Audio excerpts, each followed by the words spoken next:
Module number 3, My Indicators. Today's video, guys, i-share ko sa inyo paano nagwo-work yung aking mga personal indicator. Okay, so parabolic, stochastic, MACD, candle timer, and spread calculator. Okay, so guys, i-share ko lang sa inyo ang indicator pong ito. Ako yung nag-formulate nito and then pinaprogram ko siya. Yung stochastic at saka MACD. Okay, so proceed tayo kay MT4. Ayan guys, ngayon ituturo ko muna sa inyo kung paano siya i-load sa MT4. Okay, pero syempre dapat meron kayong files. Okay, so punta tayo dun sa files na isi-send ko din sa inyo kasama ang mga video na to. Okay, so ayan guys, dapat hawak nyo rin ito. Meron din kayong kopya nito, and then ang gagawin natin, i-attach natin to kay MT4. Alright, so una nyo gagawin, kakopy nyo muna itong mga indicator na to. So highlight nyo and then right click, copy, tapos punta na kayo sa MT4. Okay, and then go to file. Okay, click nyo yan, open data folder. Alright, and then click MQL4. Ayan, and then click nyo to, indicators. Okay, so dito nyo ilalagay yung mga indicator na kinopya nyo. Okay, so mas maganda, mas okay, ilagay nyo siya sa folder. So create tayo ng folder, like right click, new folder. Okay, so pangalanan nyo, let's say yung pangalan nyo, Sherwin. Okay, and then click. Tapos dito nyo ilalagay sa loob ng folder. Right click, yung kanina kinopya natin, and then paste. Alright, so ayan na guys, nandyan na yung indicator nyo. Okay, and then kopyahin din natin yung template. Ayan guys, may instant template na rin po akong inihanda para sa inyo. And then kung magustuhan nyo yung kulay, yun na rin po yung gamitin nyo. Okay, punta tayo sa template. Ayan, so click nyo to, template, and then i-copy nyo lang to. Okay, copy, and then balik kayo sa MT4. Okay, again, go to file, tapos click nyo to, open data folder. Okay, pero dito ang pipiliin nyo yung templates, click nyo yan, tapos ipipaste nyo siya dito. Okay, so right click and paste. Alright, so naandun na. Ngayon, punta tayo sa MT4. Okay? So, close nyo yan. And then, dito, sa navigator, okay, click nyo yung indicator. Okay? And then, right-click. Tapos, i-refresh nyo muna para pumasok yung indicator na in-attach natin. Okay? So, refresh. Ayan, guys. So, nandun na yan. Eto na. Sherwin. Okay? Ayan. So, nandyan na yung mga indicator nyo. Alright. Ngayon, di ba dun sa module natin ng platform, nakita nyo to, waiting for update. Again, wala kayong hintayin dyan. Kailangan mag-load kayo ng mga bagong pair. Okay, so let's say dito si AUDUSD. Load natin. Okay, click and then drag. Okay, so ayan na siya. Tapos kanina, di ba, nagkopya tayo nung naked template. So, ilo-load lang natin yon. Click nyo lang tong template and then naked. Alright, so ayan na guys, ayan na siya. So ito yung template ko na ginagamit. Kung magustuhan nyo, pwede nyo siyang gamitin, or baguhin nyo na lang. Okay, yung mga kulay, kung medyo hindi maganda sa paningin nyo. Okay, so ngayon naman iloload natin yung mga indicator na in-attach natin kanina. So ang gagawin nyo, syempre una yung iloload nyo yung naked template. Okay, and then di ba kanina ni-refresh nyo yung indicator, so pumasok na yung mga in-attach natin. So ito na siya guys, madali lang to, i-click and drag lang natin ano. So unahin natin to, Sherwin. Yan, okay nyo lang. And then sumunod yung Asuncion. Okay, click and then drag. Okay, tapos candle countdown, ayun siya, and then spread indicator. Okay, so ayun siya, automatic na niya nako-compute yung spread natin. Okay, so ngayon guys, kulang pa yan. Ilalagay din natin yung parabolic. Okay, pero bago yan, palakin muna natin yung chart.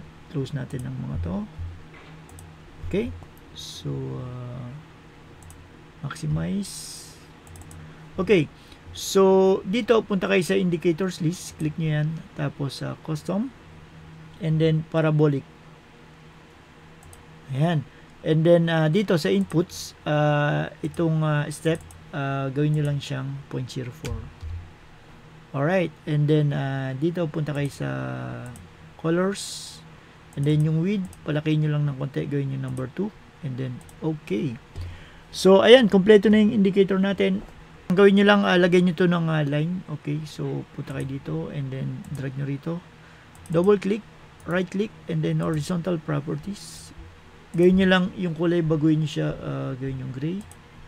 And then dito sa parameters, gawin nyo siyang 50. Okay, para sumenter siya. Ayan, then double click nyo lang para mag-lock. Okay, so ang gagawin natin, isi-save lang natin ito. Go to templates, click nyo yan, and then save template. Tapos my indicator. Okay, kayo po ang bala kung anong file name yung gusto nyo. Okay, so lagay nyo siya ng sharp para umuna siya lagi sa taas. And then click save. Ayan guys, so nakasave na siya. Ang gagawin natin ngayon, ituturo ko naman sa inyo kung paano siya nag-work. Okay, so una yung parabolic. Okay, si parabolic guys, tandaan nyo, kapag nasa taas siya ng candlestick, nagbibigay siya ng signal to buy. Pero kailan kayo magpo-position kapag nagpalit na siya ng position. So dito kayo magpo-position buy. Okay? So ganun din naman kung si parabolic nasa ibaba ng candlestick and then nagbibigay siya ng signal to sell, kailan kayo magpo-position kapag nagpalit na siya ng position. Okay? So umakyat yung parabolic sa taas ng candlestick. Okay? So dito kayo magse-sell. Okay, so ganun lang guys, ganun lang kasimple sundan si parabolic. Bago yun, gusto ko ipalam sa inyo na ang indicator po nito, applicable siya kahit anong time frame. Ano? Okay, so next indicator na isi-share ko naman sa inyo, itong Sherwin o itong stochastic.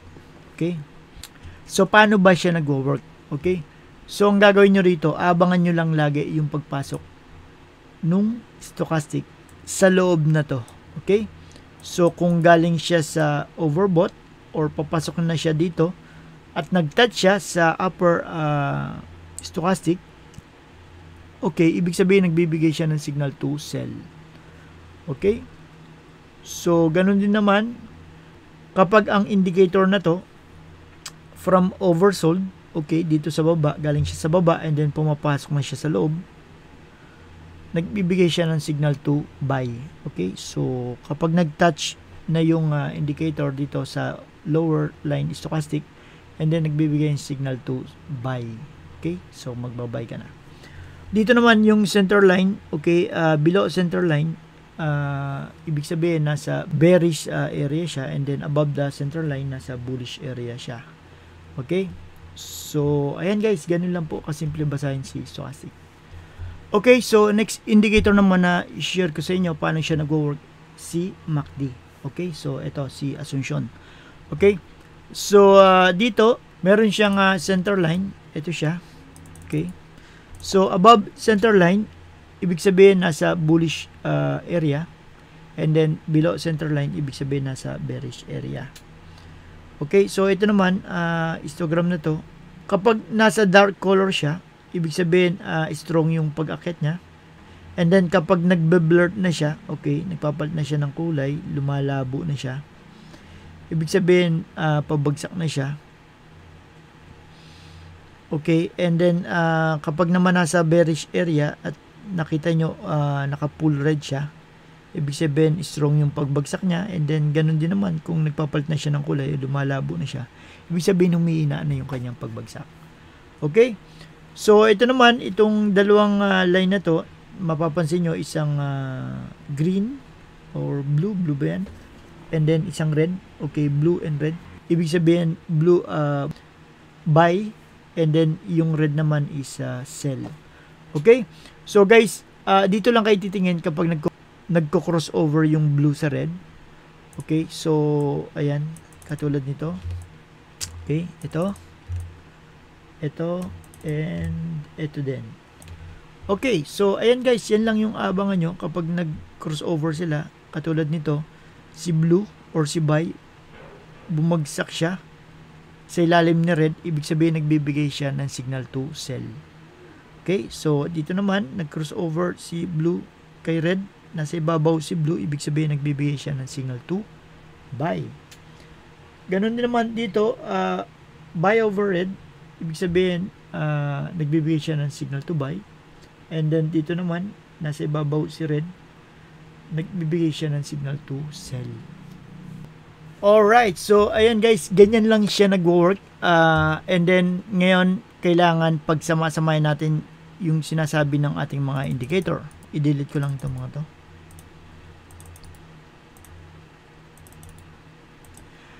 Ayan guys, dapat confluent sila, no? Ibig sabihin, kung nagpalit ng position si parabolic, and then dito naman pabalik na siya sa loob ng stochastic, and then dito naman nag-crossover. So dun matibay yung signal. So yun yung susundin natin, kailangan confluent sila. Okay? Kagaya nito guys, ito nung magpalit ng position si parabolic from below the candlestick, or nagbibigay siya ng signal to sell, and then kailan ka magsisell kapag nagpalit ng position, umakit si parabolic. Okay, so dito naman, okay, so ayan yan. And then dito naman kapag ka bumabalik na yung price papunta sa loob, okay, from overbought, nagtouch kay upper line stochastic, and then pabalik na siya sa loob. And then dito naman kapag ka nag-cross over na siya, sell over buy, ibig sabihin nagbibigay siya ng signal to sell. Okay, so ayan siya guys. Kaya kung mapapansin nyo, ang market nga bumagsak.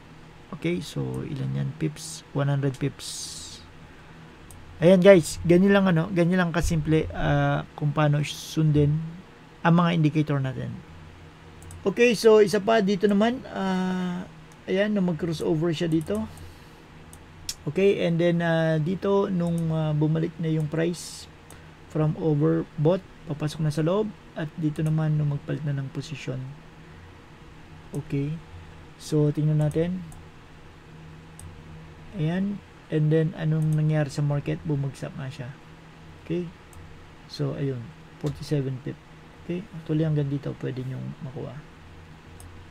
Alright, so ayan guys, ganun lang siya basahin, ganun lang siya nag-work.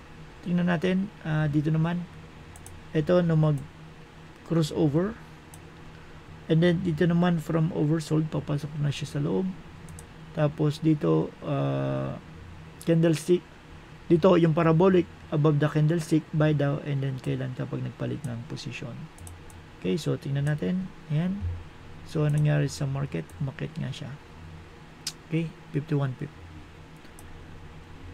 Ayan guys, ganun lang siya kasimple sundan. So ang gawin nyo, mag backread kayo, subukan nyo siya any time frame.